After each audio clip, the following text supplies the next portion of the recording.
awal daripada program unggulan Baharkam ini itu mulai dibicarakan pada saat Rakernis Baharkam di Jogja tahun 2022. Program unggulan ini ada 5. Ya. Ada 5. Yang pertama,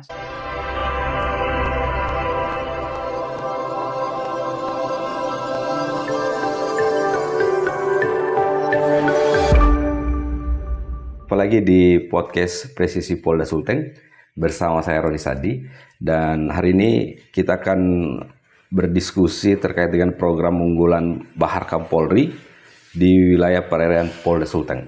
Dan di studio sudah hadir KBO Ditpol Airut Polda Sulteng AKBP Ridwan. Assalamualaikum Pak, apa kabar? Waalaikumsalam.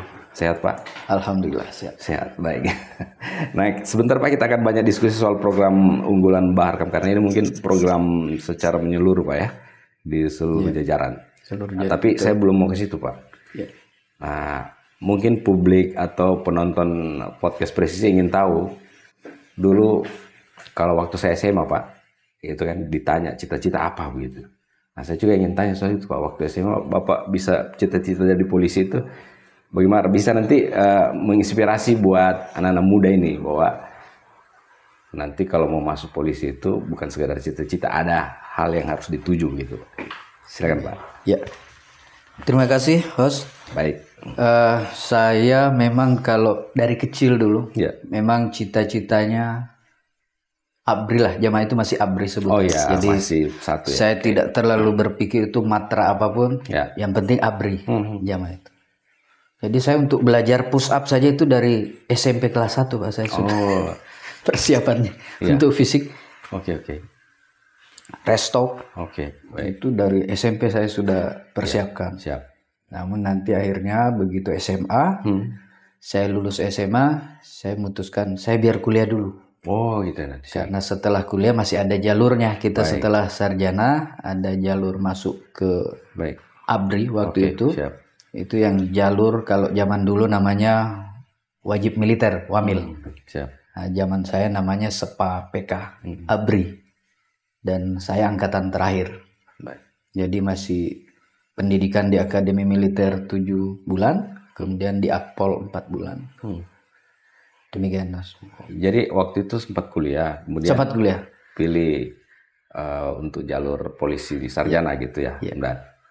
Nah, itu kepikiran tidak misalnya melanjutkan dari sarjana ke disiplin ilmunya, pilih polisi, apa yang memotivasi itu kira-kira? Ya, jadi untuk masalah masuk polisi waktu itu memang dari awal itu saya matra apapun saya siap. Nah, kebetulan apa yang membuat kita masuk polisi itu berarti hasil tes psikologi waktu itu. Jadi tes psikologi lah yang mengarahkan ini ke matra darat, laut, udara maupun Polri.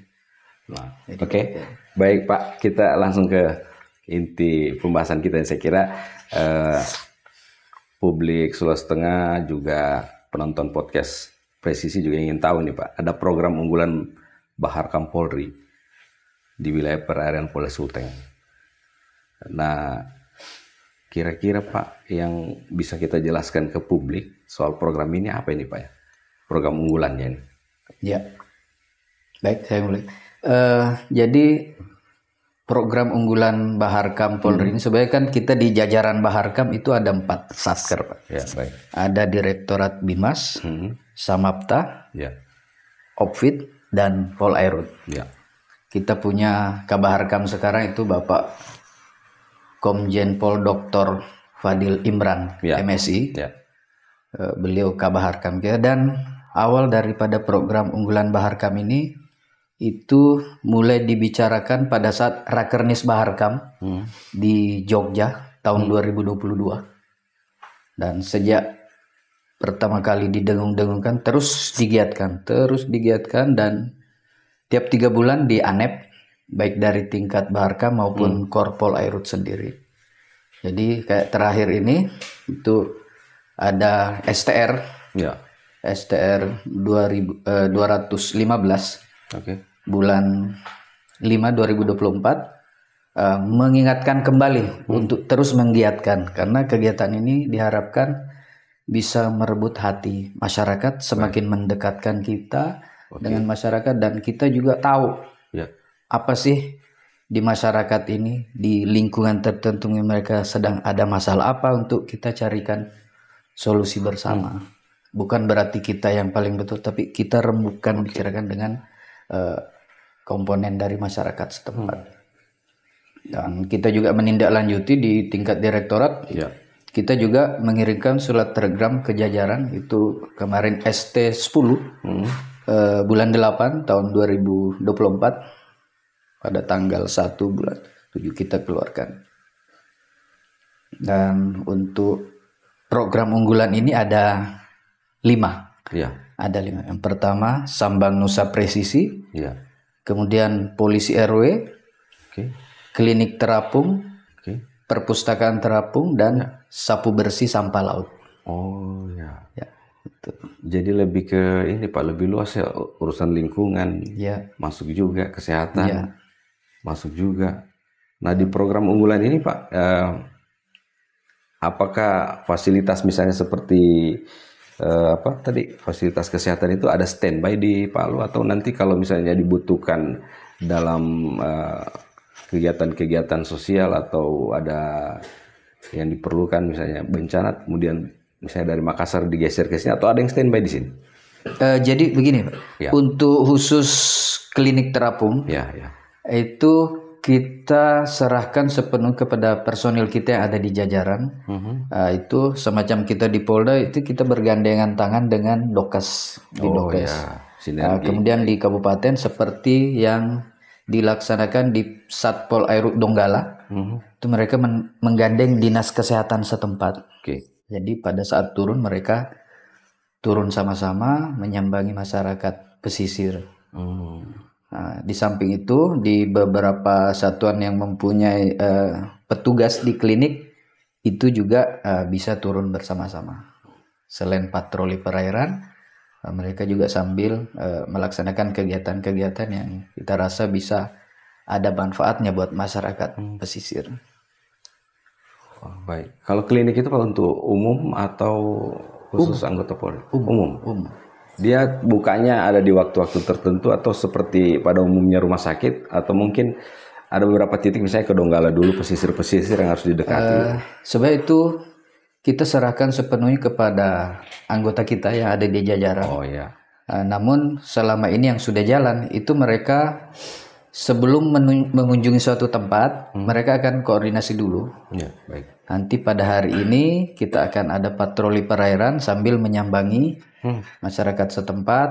Nah, kita akan melaksanakan pemeriksaan kesehatan, minimal pemeriksaan awal. Nah, ada yang menarik tadi Pak, yang sempat Bapak sebutkan soal polisi RW. Nah, publik khususnya saya juga belum terlalu paham ini bagaimana ini?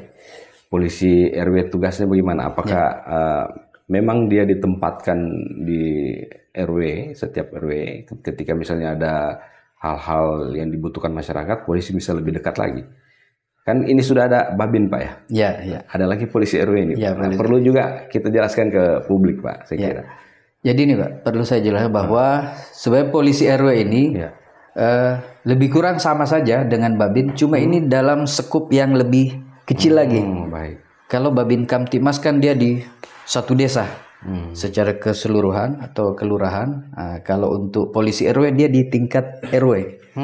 Jadi tentu harapannya kita dengan skup yang lebih kecil bisa dengan mudah lebih menguasai lagi wilayah penugasannya. Jadi polisi RW ini hadir, nanti pasti dia akan sering ketemu dengan tokoh-tokoh setempat, aparatur setempat, RT, RW, tokoh masyarakat, tokoh pemuda, dan nanti sambil mungkin main jalan, situ bisa sambil komunikasi, nanya-nanya ada apa-apa, bagaimana situasi sekarang ini, apa ada masalah mungkin perlu kita rembukan bersama untuk cari solusinya. Yang saya sampaikan tadi bukan berarti kita yang paling betul, tapi sesuatu itu kalau dirumuskan bersama, pemikiran satu orang dengan banyak orang pasti lebih bagus yang pemikiran banyak orang. Demikian. Jadi polisi semakin dekat dengan masyarakat gitu. Memang program ini satu intinya adalah bagaimana membuat masyarakat ini lebih dekat dengan kita. Mereka merasakan kehadiran negara. Baik. Dalam hal ini polisi sebagai representasi dari negara hadir di tengah-tengah masyarakat. Ya, luar biasa. Polisi semakin ada di mana-mana nih Pak. Jadi masyarakat juga mungkin bisa lebih gampang menjangkau informasi-informasi yang dibutuhkan. Nah, satu lagi Pak, tadi itu ada soal perpustakaan. Oh ya. Nah, ini menarik juga ini saya kira. Nah, bisa dijelaskan itu Pak, perpustakaannya itu juga apakah standby khusus di Polair atau dia mengikuti seperti program kesehatan tadi? Misalnya ada pergi di titik-titik tertentu berkoordinasi dengan yang lain. Ya. Lebih kurang sama Pak, cuma yang tadinya urusan kesehatan, baik, ini urusan katakanlah pendidikan. Karena minimal kita menumbuhkan minat baca di kalangan anak-anak. Demikian. Jadi sebelum melakukan patroli, tim darat sudah berkoordinasi bahwa kita akan berkunjung ke sini. Nanti anak-anak pada saat mungkin jam-jam sudah pulang sekolah, baik, apakah masih berpakaian seragam atau sudah ganti di rumah, kita standby di satu titik. Nah, mereka akan naik ke kapal kita untuk ya membaca bacaan buku yang sudah kita siapkan. Ini menarik juga berarti Pak ya, bahwa program perpustakaan ini bisa menjangkau di daerah pesisir terpencil yang belum terjangkau misalnya internet gitu ya. Ya betul gitu. Yang penting dia masih dalam wilayah Republik Indonesia, insya Allah kita jangkau. Baik sekali Pak. Ada program lainnya nih Pak yang dilaksanakan di program unggulan Berhakam setelah Bapak menyebutkan ada beberapa tadi? Jadi kan ada Sambang Nusa Presisi, Klinik Terapung, Perpustakaan Terapung, kemudian Polisi RW dan Sapu Bersih Sampah Laut. Oh, termasuk itu juga Pak ya? Sapu bersih sampah laut itu seperti ini Pak. Kan di laut ini ada saja limbah-limbah dari masyarakat, apakah sampah atau apa yang terapung. Itu nanti pasti muaranya lari ke pinggir pantai. Nah, sampah-sampah yang menumpuk inilah yang kita bersihkan, kita kumpulkan, kemudian disiapkan suatu wadah, dan nanti sambil menunggu pengangkutan dari truk sampah dari pemerintah untuk mengambil sampah tersebut. Nah, untuk program sapu bersih sampah laut ini itu terjadwal 1 kali seminggu. 1 kali seminggu? 1 kali seminggu. Ya, kalau di pesisir Palu kan paling banyak penduduknya Pak. Jadi mungkin ini lebih di patroli apa? Sampahnya lebih. Jadi biasa juga kita ini Pak bekerja sama dengan beberapa stakeholder, misalnya Dinas Kelautan Perikanan ataupun unsur kemaritiman lainnya, termasuk Dinas Lingkungan. Beberapa kali kita kolaborasi sama-sama turun berkegiatan. Nah, baik sekali Pak Ridwan. Saya mau ke soal ini Pak ya, teknologi yang digunakan dalam program memantau dan menjaga keamanan di wilayah perairan. Ini kan teknologi semakin berkembang. Wilayah laut kita juga ini perlu lebih intens untuk diawasi gitu. Apalagi Pak, kita ini sebentar lagi semakin dekat kita menjadi wilayah terdekat di IKN gitu Pak ya. Mungkin bisa kita berbagi juga Pak soal program teknologi yang digunakan khususnya di Polair ini untuk pemantauan wilayah keamanan di wilayah perairan ini. Baik, Bos. Kebetulan kita di tanggal 1 Desember 2023 pas hari ulang tahun Polair itu kita launching kita punya ruangan yang kita sebut command center. Command center yang mana diawaki oleh personil kita di situ. Dan ini kita juga selain command center ini sebagai pusat tempat berkegiatannya kita untuk memonitor situasi di wilayah, kita juga mempunyai aplikasi yang namanya SIGAPS. SIGAPS, jadi Sistem Informasi Polairut Polda Sulteng. Nah, jadi sistem informasi ini di situ kita bisa mendownload di Play Store gratis itu Pak, gratis. Di situ nanti banyak sekali yang informasi bisa kita dapat terkait dengan Polairut, masalah keselamatan berlayar, peta laut dan informasi cuaca. Nah, ini juga bisa bermanfaat pada saat ada kecelakaan di laut, ya. Mungkin kebakaran di laut, kapal tenggelam, kemudian atau orang yang membutuhkan kehadiran anggota polisi, Polairut dalam hal ini, itu tinggal memencet panic button. Oh iya. Nah, jadi ada tombol panik di situ, langsung otomatis posisinya termonitor. Termasuk yang menghubungi kita itu langsung termonitor posisinya di mana. Oh, makin canggih Pak ya.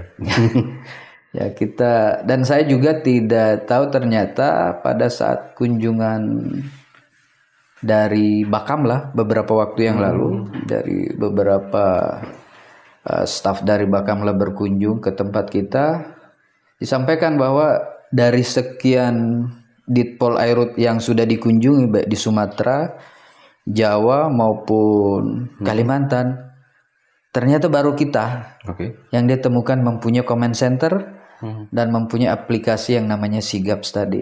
Oh ya. Jadi saya cuma nitip, silakan Pak, kalau Bapak berkunjung ke Polairut lain, mungkin bisa disampaikan ada sesuatu yang Bapak dapatkan di Polda Sulteng yang sekiranya bisa juga diterapkan di Polda lain. Nah ini penting untuk kita sosialisasikan karena program ini lebih simpel, membantu juga ya pertolongan di wilayah laut. Seperti Bapak bilang tadi, tinggal ada tombol klik, langsung tombol ini itu langsung terkoneksi. Ini kan program baru Pak ya ini. Ya baru 1 Desember 2023. Nah bagaimana Pak personil yang dilibatkan ini, sudah adakah yang diutus untuk khusus untuk ikut pelatihan ini di Baharkam Polri ya yang terlibat di program ini? Oh ya, kebetulan kalau untuk pelatihan yang terpusat di Jakarta itu sampai sekarang belum ada Pak. Namun kegiatan ini kan senantiasa dievaluasi terus. Yang saya sampaikan bahwa evaluasi dari Korpol Airut sendiri tiap 3 bulan, termasuk dari Baharkam. Baharkam. Untuk pelatihan di kita inisiatif sendiri Pak. Kita sudah beberapa kali melakukan pelatihan, semisal di tahun 2023 bulan Juni itu kita mengundang dari Dekan Visip Untat, Bapak Profesor Muhammad Hairil. Oh, Hairil. Ya, beliau jadi memberikan materi pelatihan komunikasi publik. Ini penting karena di jajaran kita kepolisian sekarang, senjata kita paling utama kan adalah komunikasi.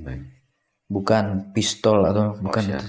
Sekarang komunikasi. Jadi ini menjadi prioritas di dalam pendidikan. Bahkan di Rakernis Baharkam kemarin salah satu pembicara menyampaikan, tolong titip di tiap pendidikan Polri, komunikasi ini pelajaran paling pokok, paling utama.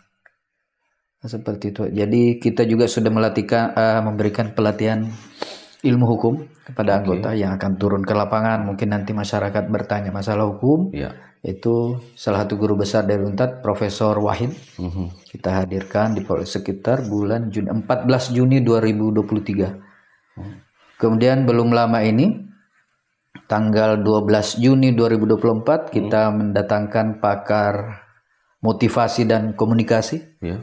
Itu termasuk nasional juga, Pak Dr. Aqua Dwipayana, itu dengan kegiatan yang kita sebut The Power of Silaturahim. Di samping itu juga sosialisasi dan pelatihan dari Direktorat Bimas, kita hadirkan ke Mako untuk memberikan bekal kepada personil kita. Berarti kolaborasi dan kerjasama dengan instansi lain ini sudah terlaksana Pak ya? Sudah.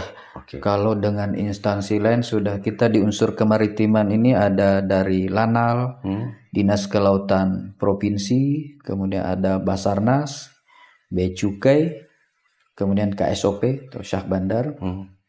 Beberapa kali juga kita dengan BKSDA. Mungkin Bapak tahu beberapa waktu yang lalu tentang adanya buaya berkalung ban di Palu waktu itu. Itu kita selalu kolaborasi sampai pada saat mendatangkan ahli buaya dari Amerika, Inggris, Australia, kita sama-sama meskipun sampai pada akhirnya ternyata bukan tim ini juga yang tapi alhamdulillah bannya sudah dilepas. Baik. Berarti selain instansi pemerintah ada juga pihak swasta yang terlibat Pak ya di kolaborasi kerjasama ini ya? Kalau kolaborasi kerjasama kalau untuk perusahaan swasta belum ada sih sampai sekarang. Belum ya. Tapi kalau untuk dari wilayah mungkin saja dari teman-teman di pos di sana. Sejauh ini Pak, program ini kan sudah ada beberapa yang jalan.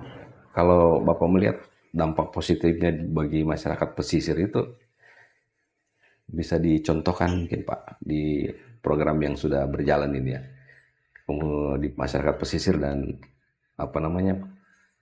nelayan, pelaut dan lain-lain ini. Ya, dengan ini Pak, dengan program ini otomatis masyarakat semakin merasakan kita itu dekat.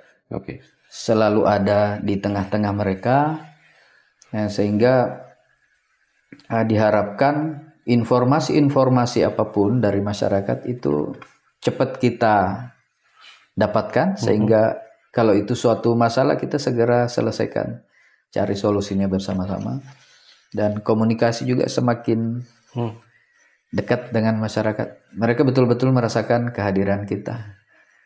Masalah mungkin seperti tadi kebersihan di pesisir pantai, mungkin tadinya dibiarkan saja, malah mungkin dijadikan tempat menumpuk sampah di situ, tapi dengan kita datang menggerakkan mereka, kita himbau, ya alhamdulillah titik-titik yang sudah kita sentuh sudah bisa sekarang kondisinya lebih bersih, lebih rapi gitu. Nah kan di program ini tentu Pak ada yang tadi program mendekati masyarakat, tapi kan tidak juga bukan itu saja yang terjadi di wilayah pesisir ini. Ada kasus-kasus kriminal misalnya bom ikan, terus mungkin kasus lainnya begitu, peredaran narkoba yang melalui jalur laut. Kita ketahui kan di wilayah Pantai Barat itu kemarin juga menjadi jalur yang istilahnya favorit untuk oknum-oknum ini melakukan itu.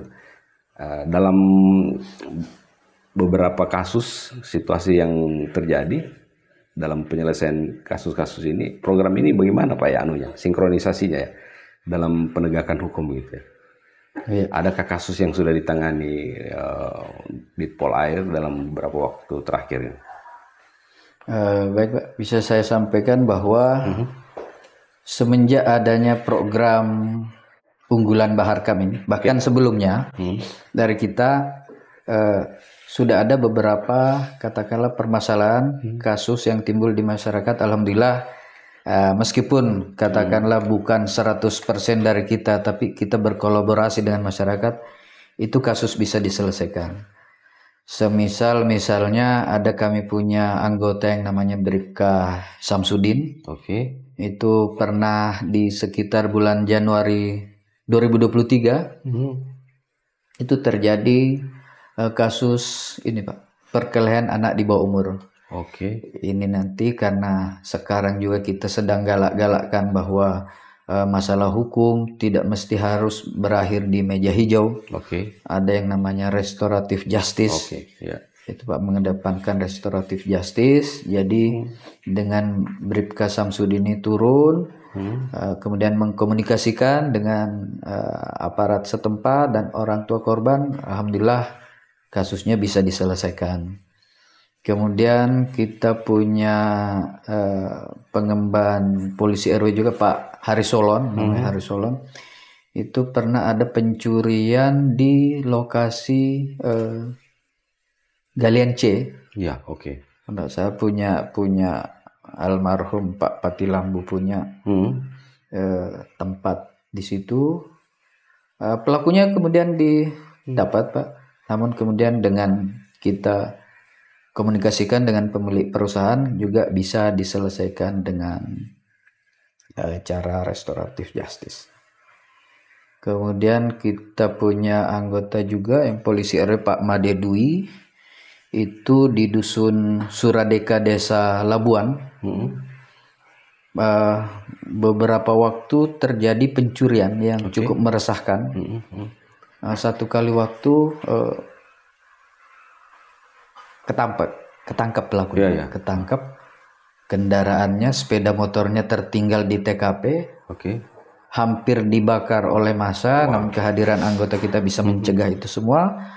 Pelakunya nanti ditangkap, kemudian diproses lanjut. Ini juga kolaborasi masyarakat, polisi RW, Babin Kamtibmas, Babinsa. Nah, kemudian yang terakhir tanggal 10 Agustus 2024 itu kita punya polisi RW juga namanya Brigadir Fikrawan. Itu di salah satu perusahaan di daerah Donggala. Ada pencurian BBM. Yang sudah berkali-kali dan akhirnya ketangkap pelakunya itu oknum dari karyawan di tempat tersebut. Juga akhirnya dengan dikomunikasikan dengan perusahaan itu akhirnya juga masih sedikit diberi kebijakan. Kebijakannya itu yang pertama, jangan sampai melakukan lagi dan membuat surat pernyataan. Sebenarnya itu kalau mau dilanjut ke pidana betul-betul alat buktinya pun kuat. Tapi dengan pendekatan ini tadi, artinya seperti saya sampaikan bahwa masalah hukum pun tidak mesti harus berakhir di meja hijau. Demikian. Ya, baik. Jadi ada lebih ke pendekatan persuasif dengan masyarakat sekitar. Kalau bisa diselesaikan melalui restorasi justice, ya bisa dilakukan. Kalaupun tidak harus tetap maju begitu Pak. Nah, Pak, apa rencana pengembangan perbaikan program ini Pak ke depan? Karena di setiap program itu kan tidak seutuhnya program itu bagus-bagus terus Pak. Tapi mungkin ada yang perlu dievaluasi, misalnya target atau sasaran baru yang akan dicapai gitu. Untuk ke depan saya rasa program ini sebenarnya sudah cukup bagus. Meskipun ya jelas masih ada saja kendalanya, hambatannya, tapi bagaimana caranya kita tidak ada istilah karena hambatan tidak bisa jalan. Kita juga harus senantiasa berinovasi, karena semacam polisi RW ini Pak, sampai sekarang pun 1 rupiah pun anggarannya belum ada dari negara. Tapi anggota sudah bisa jalan. Anggota bisa jalan. Tidak, belum jalan anggaran, tapi anggota sudah jalan. Sudah jalan. Jadi itu tadi yang disampaikan bahwa ini dalam rangka semakin mendekatkan Polri dengan masyarakat dan masyarakat merasakan betul-betul kehadiran negara. Representasinya adalah petugas-petugas Polri yang muncul di lapangan. Baik Pak, sebelum di penghujung diskusi kita Pak, ini menarik sekali sebenarnya. Tapi karena kita dibatasi durasi, saya ingin sedikit bertanya ke Bapak atau persiapan di Polair Polda Sulteng terkait dengan IKN Pak. Kita ini kan batas laut kita ini agak berdekatan gitu Pak kan. Jadi apakah di prosesi sebentar lagi kita akan upacara 17 Agustus, adakah teman-teman di Polair ini sudah intensifkan untuk patroli di sekitar ini kan? Adakah perintah juga dari pusat supaya ya jalan-jalanlah di sekitar ini, karena biar bagaimana, karena daerah terdekat upacara, kemudian pejabat negara dan presiden akan berada di sana. Adakah gambaran itu sudah diinstruksikan gitu? Ya, baik, terima kasih. Jadi seperti ini, Pak. Sekalipun belum ada perintah, namun kita tentu harus sudah bisa membaca situasinya. Jadi kita pun dengan unsur kemaritiman, saya sampaikan terutama dalam hal ini Angkatan Laut, kita tidak pernah berhenti koordinasinya. Otomatis kita Sulawesi Tengah ini tidak bisa menghindar dari daerah penyangga. Ibu kota negara. Kalau di Jakarta mungkin sebutannya Jabodetabek. Nah, kita di sini kita Sulawesi Tengah, Sulawesi Barat ini tidak bisa menghindar. Jadi laut pun kita perkuat menjadi perhatian khusus. Apalagi berapa waktu ke depan, berapa banyak orang akan berpindah dari Jakarta ke ibu kota negara. Hal-hal lain ya suka tidak suka. Seperti sekarang ini Pak, dari Pelabuhan Wani. Itu tiap hari kapal sayur, buah, ternak menyeberang ke Kalimantan Timur itu 9 truk sampai 11 truk. Tiap hari? Tiap hari. Wow.